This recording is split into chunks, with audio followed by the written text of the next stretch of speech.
8:07, Nashville's Morning News on Super Talk 99.7 WTN. Welcome on in, along with Johnny B, Ken Weaver. We've got Senator Bill Hagerty in studio joining us. And Senator, very much appreciate you being here on WTN in studio. Yeah, it's great to be with you, Dan. Is it really? Because we have terrible coffee. Well, I haven't had any coffee this morning. Get your people on it. You're a senator. Come on, man. I'll have to get some of that terrible coffee later. But all right, so, it's radio coffee, so, it's kind of redundant. Terrible coffee and radio coffee, it's like the same thing. So I wanted to have you in. I know we talk about politics all the time. We're in our family, and my dad was certainly an inspiration and an anchor to me, too. But I saw tough times. I never felt like we were poor, though, Dan. Yeah. We didn't have a lot, but I never felt like we were poor, that anybody owed us anything. And I was the first male in my family to graduate from college. I worked every summer through college, worked on that road crew. I borrowed money to go to college. I paid it all back early with interest. Oh, good for you. I never thought any of my classmates should be footing the bill for my time in college. I felt like it was a blessing and a wonderful opportunity to get to go. And I actually did change my stars by doing that. You can do that in America. You could. Well, that's the great thing about America is you can change the direction of your family. You can change with drive and perseverance, which is clearly what you did. Now, I know how you could have changed your direction, Senator. You've got some pipes. Did you ever consider broadcasting? Yes. No, I never thought about that. I'll leave that to the professionals. Really? Not on this show. I don't know about that, man. Yeah, he wanted to make money, Ken. He's not talking about me, man. He wanted to earn a living, Ken. When you look back on, like, for example, Eagle Scout, how much did that prepare you for life, generally speaking? Oh, yeah, a transformative experience, Dan. Really? Absolutely. Scouting's been part of my life since I was a kid. I was a Cub Scout. I remember going to the Boxwell Scout Reservation up sort of near Gallatin. It's on Old Hickory Lake since I was 8 years old. And the most fortunate thing of all is I'm now the father of 2 Eagle Scouts. And my father-in-law, bless his heart, he sadly got Lou Gehrig's disease. And the last time that I was with him, we went through a lot of his reminiscences and recollections about his scouting experience and a lot of the things that he had saved when he was a boy. And at the end of that, I promised him, I said, I'll make sure each of your grandsons will be Eagle Scouts too. And as I tied their kerchief around their necks, they didn't get it at the same time, but each time I did, I whispered in their ears that their grandfather was smiling from heaven, and I know that was true. Wow, that's amazing. Was it difficult for you when you were growing up and you knew that you wanted to do something different? You knew that you wanted to, was it a conscious effort to want to, I'm going to air quote this, make more money or have a better life than your father? Was that a conscious effort, or did it just sort of happen? No, it wasn't conscious, but my father really pushed me. Okay. To get an education. He was so encouraging for me and my mother. I mean, my mother went on to get her master's and PhD. We both graduated from Vanderbilt at the same time. My mother with a PhD and myself with a law degree, and my father was behind both of those. Even though he didn't have a degree, he appreciated the fact that I remember my dad saying that's something they can never take away from you, Bill. No one can ever take that education away from you. You will have that. So I want to make sure I get the dynamic right. Your father, who did not have a college degree? Correct. Paid for your college degree, or helped pay with the student loans, of course, and your mom to get the college degree as well. He must have been, is he still alive? No, sadly he passed away more than 20 years ago. Did he 20 years ago? So he never lived to see you become a senator? Oh, no. Wow. It's funny. My dad was a big talk radio fan. I wish he would have stayed alive long enough, lived long enough to see me as a talk show host. You know, Dan, I can still see my father in my children's eyes, though. I still feel that he's with me. Sometimes he still comes to me in my dreams. So I never feel like he's that far away. Yeah. And he's always, of course, in your heart as well. And my dad died a long time ago, too. So I can definitely relate, and most folks can. Let's talk about music. I heard somewhere, and I don't remember where it was, but I think it was that Murphy show, that said that you were a Motley Crue fan. I don't know where that came from, and I don't know why that struck me as peculiar, but you don't strike me as an old headbanger. Well, you know, I've met Motley Crue. You have? I have met Motley Crue, but if you ask me who I grew up with... I've got to ask, where did you meet him? Here in Nashville, at the Gibson store. Okay. I was down there, and they came rolling in. One of them held the door for me. No kidding. No, we had a good time. I remember I studied for the bar examination at an old, boy, it was a beat up old theater in New York, and Motley Crue did a concert there one night. And going in the next morning, that was a sight to behold. It was in pretty rough shape. But I grew up, listening to Leonard Skinner and at Southern Rock that puts a warm place in my heart. Yeah. Were you listening the day that I said that I'd never heard Freebird? I just can't believe that. I almost lost my entire listening audience that day. It was like any kind of street cred that I had in the South was just completely gone. But I've heard it now. In fact, I saw Leonard Skinner in concert way back when. So that's great. It's hard to believe I've been here 10 years now. So are you still a big Leonard Skinner fan? Oh, Do you still listen to music Van these days? Sant brothers. My kids know it. I'm sure they're tired of listening to it, but that certainly is the case. What a story about that band, and the sort of a legendary band like that, and someone whose candle burnt so bright and died so young. It's a sad story. But they certainly left their mark on music. And, roll forward, I served as the Commissioner of Economic and Community Development here in Tennessee, but I also was put in charge of the Tennessee Film, Entertainment, and Music Commission. And that gave me a wonderful opportunity to meet a lot of people in the entertainment space. We really reoriented the commission under my leadership to focus on music. Before I took over, they called it the Film Commission, just for short, and they were really spending a lot of time running out to Hollywood, taking directors to dinner, trying to get them to film films in Tennessee. And when we took a hard look at it, I realized we don't have a competitive advantage in film per se, but we sure do in music. So I took the funding for that department. The legislature decides how much funding it gets. I spoke with them and told them, look, if it's an economic development job if you want me to create jobs in the film industry, this isn't a very productive program because it's very expensive when you look at it on a per job basis. So if you want to continue to fund it, I'm going to look at it more as a branding opportunity for Tennessee, not as a jobs program. And they decided to beef up the amount of money they put into my coffers. I sat on it. Finally, the script for a TV series called Nashville hit my desk. Oh, okay. And I put the vast majority of the funds into that one deal. And I've been, in the private equity and venture capital business for years. You get outsized returns when you take outsized bets. Well, I took an outsized bet on that TV series Nashville, and it was a home run. You think that did a lot for the branding in the city? I absolutely do. Things were already going well, but that was an inflection point that just really took off. Nashville became the it city.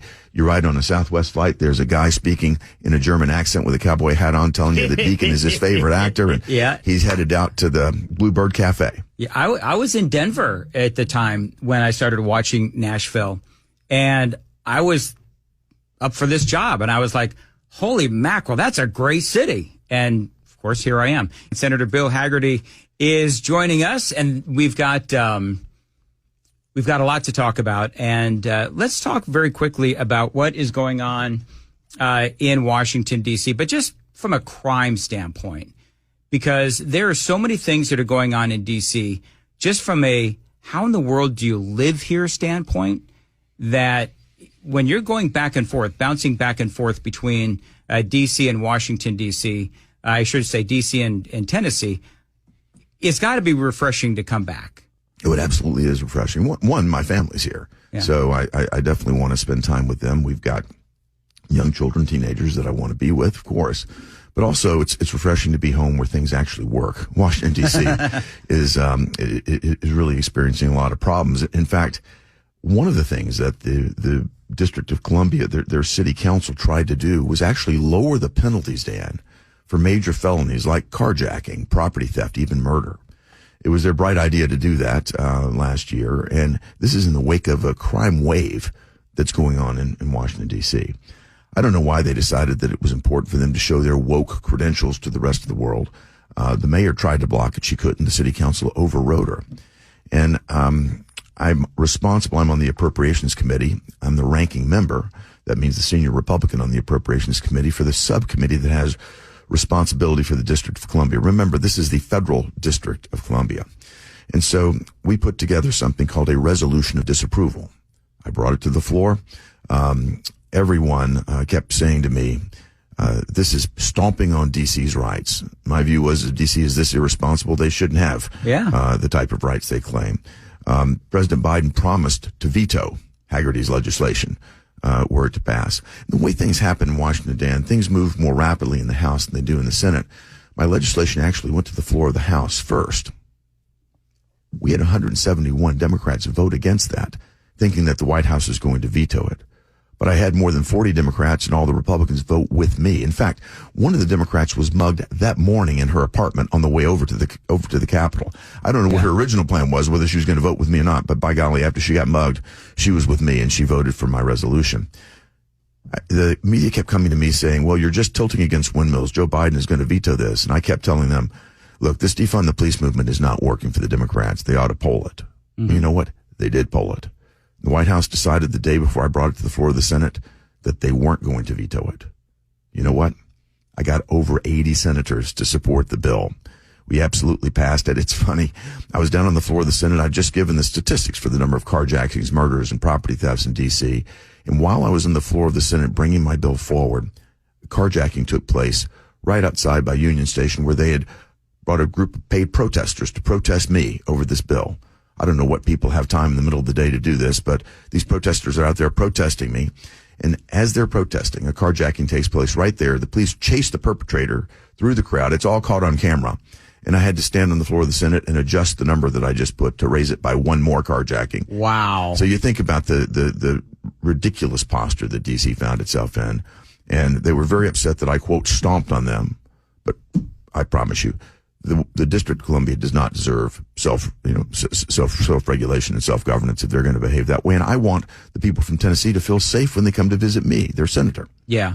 What has been the biggest challenge in your time as a senator thus far? I think it was a Friday, we're talking about how you were asked by one of the members of the local media if you were concerned that your language regarding illegal immigration and the border was emboldening white supremacists. Which I mean, we talked about that. I don't want to go backwards, but such a ridiculous thing. What has been the biggest challenge? Has it been dealing with childish lawmakers? Has it been dealing with, some members of the media, all of the constant chaos in Washington, D.C. that's going on? There's a lot of talk about the dysfunction in Washington. What's been the worst thing that you've had to deal with? The Biden administration and Joe Biden himself have absolutely been the worst thing. I worked in President Trump's administration. In fact, I'm the only U.S. senator who is a former member of President Trump's administration. I'm the senior most official in Washington who was a member of the Trump administration. I've seen how things work when America is strong. And to see Joe Biden come in and over the course of 3 years, just destroy our credibility, make our nation appear weak at every turn, destroy our southern border, destroy our economy with, massive inflationary packages, this so-called Inflation Reduction Act that he was behind that dumped $4 trillion of money that we didn't need into the economy. The border crisis that we talked about last week is just unbelievable what he's allowing to happen. And, we've seen the consequences of that, whether it was in Athens, Georgia last week with that poor college girl, all the deaths by fentanyl. I just calculated the 2021 numbers last week. I don't have 2022 and 2023, but the TBI gave me the number of overdoses and deaths by fentanyl just in Tennessee alone. In 2021, 86 people overdose every day in Tennessee. 11 people die. This is all because of drug overdoses coming across that southern border, and the Democrats and Joe Biden just look the other way. It is so perplexing and so frustrating. You look at what's happening in Ukraine. Yeah. Joe Biden has literally invited this. I mean, if you go back to Vladimir Putin's first interactions with Joe Biden immediately comes into office and waives all the sanctions that we had put in place on Nord Stream 2. That was a gift of Vladimir Putin. He didn't have to do anything for that. Then Joe Biden goes and extends the New START treaty. President Trump wouldn't do it.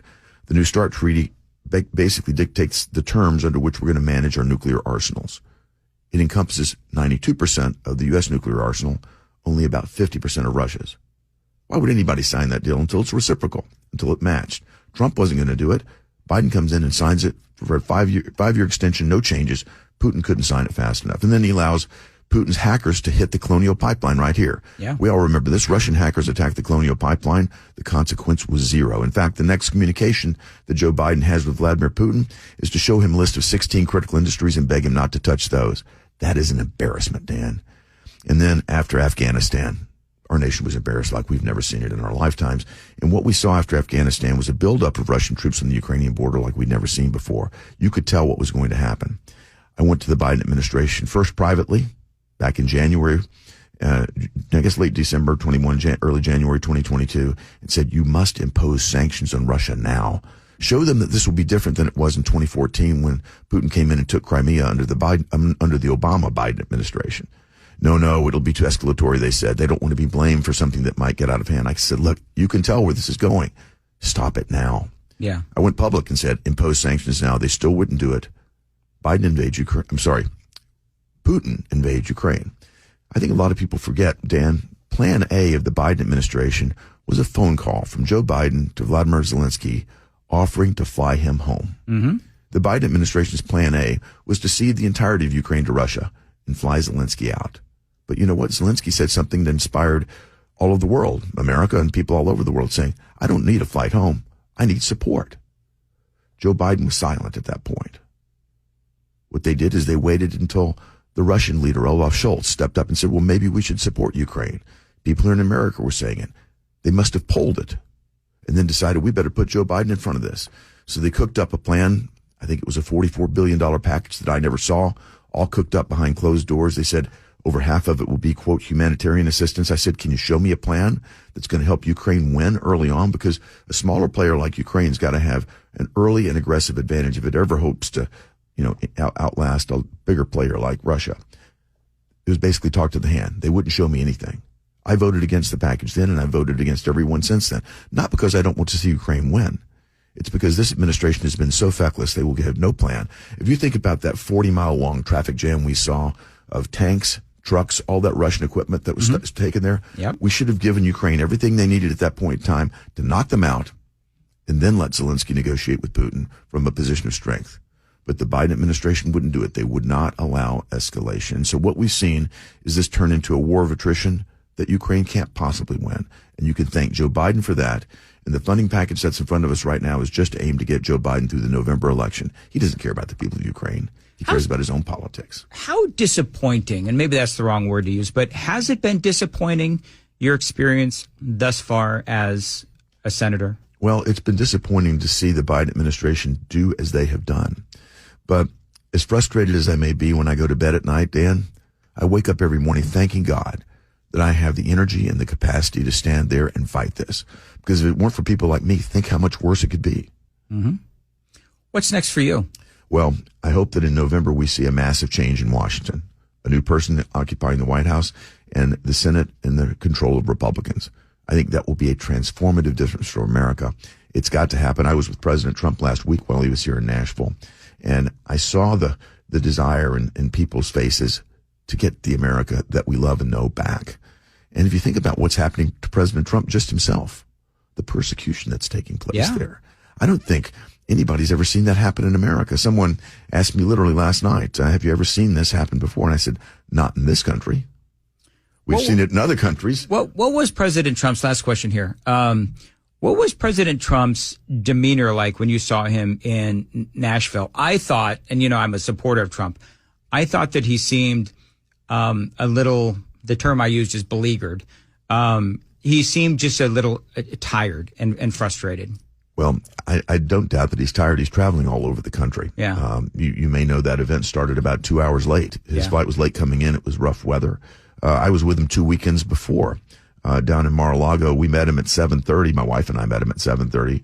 And he left that morning at 6 a.m., Dan. Flew up, did all of his events in South Carolina. This was the famous quote where he said, the Europeans ought to pay up for NATO. And if they don't want to pay up, then, maybe we shouldn't be subsidizing them. That all got spun out of control as if he'd said something quite different from that.